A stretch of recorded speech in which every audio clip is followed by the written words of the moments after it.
एगो भक्त माई के दरबार में जाके कहता कि माई हम तोहरा दरबार में आइल बनी माई, हमारे ऊपर दया कर, तोहरा बिना हमारी एकदम जिंदगी बेकार बाटे, तोहरा इस बात के बिना हम कुछ न कर पाई माई। माई से भक्त गुहार करता भैया।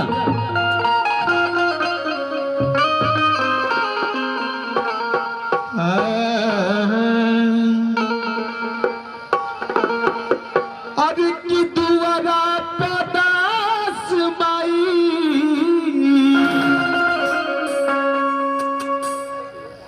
अरे की दुआरा पदास माई, आवाज लगावता माई, तू हमार पुकार सुन लो माई। हम तोहरा दरबार में आइल बानी माई, सबके तू देले बाड़ू दर्शन, लेकिन हमरा के नहीं देले माई। खाली सुनले बानी लेकिन देखले नहीं। वो भक्त माई से सवाल करता, बुलावता, गोहरावता कि माई है भरत सभा में हमार लाज बचाओ माई। भक्त सवाल करते माई से करता, हर की दुआरा पदास माई, दुआरा पदास माई, आवाज लगावता कि आज लाज बचाव माई, कि आज लाज बचाव माई, बबलुआ बुलावता।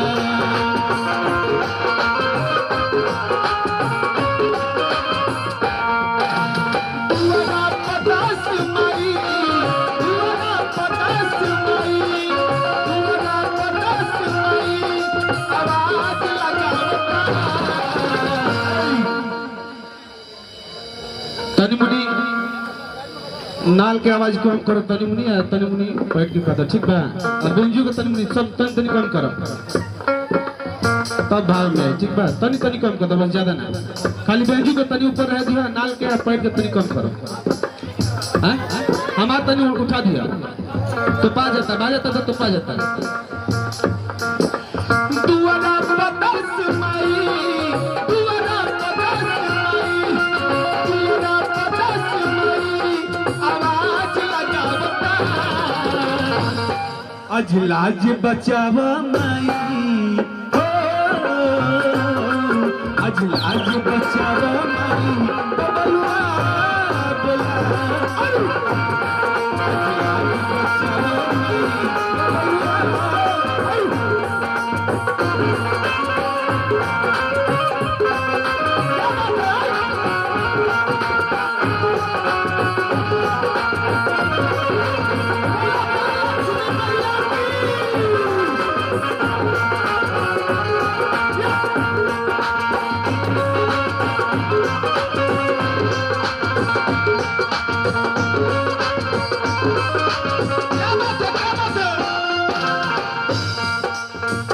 भक्त कहता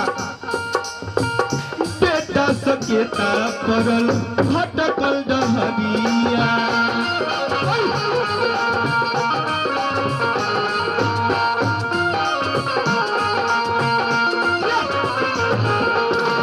हाथवा पे हाथ रख दे मैया मयरिया।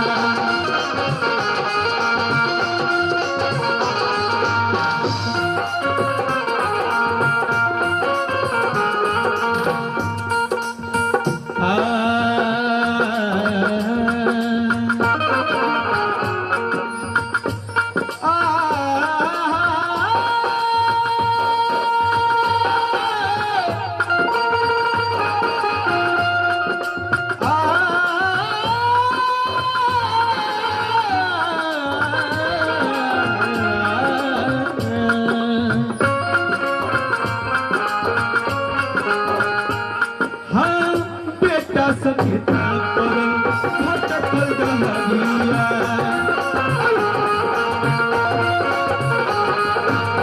हाथवा पे हाथ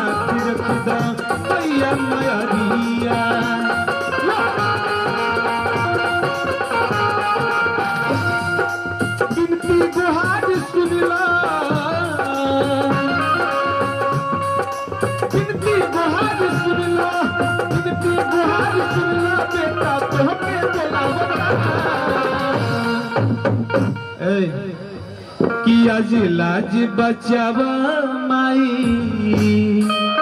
बर्दाश्त करो। हम चाहबू माई के दरबार में काल में हमने के बहुत धूमधाम से कार्यक्रम कोई नहीं जा आ बहुत आप लोग प्यार आशीर्वाद पानी जा। थोड़ा सा तनी मिस्टेक के वजह से ऐसा भाई पहले हम बता रहे थे ऑपरेटर वाले भैया से साउंड वाले भैया से कि विवादित गाना मत बजिया जाइए, ठीक बा? विवादित गाना ऐसा मत बजिया जाने से भैया हमारे जब भी के कोना पार्टी से बैठिए, पार्टी वाला गाना कभी भी मत बजिया जा, माहौल मत खराब करिए जाइए, ठीक बा? हम चाहते हैं कि जैसे हमने काल इंटरटेनमेंट कहीं जा हमारे बाबूजी चिरकुट बाबा और हम वैसे हमने के भरपूर आज पूरा 4 बजे भोर तक हमने के दिहल जाई। अगर आप लोग का अच्छा लगी तो रुकब जा, ऐसे विवादित काम कोनो नहीं है, गंदगी काम कोनो नहीं भैया, ठीक बा? शांति से काम करिए जा। तो या जिला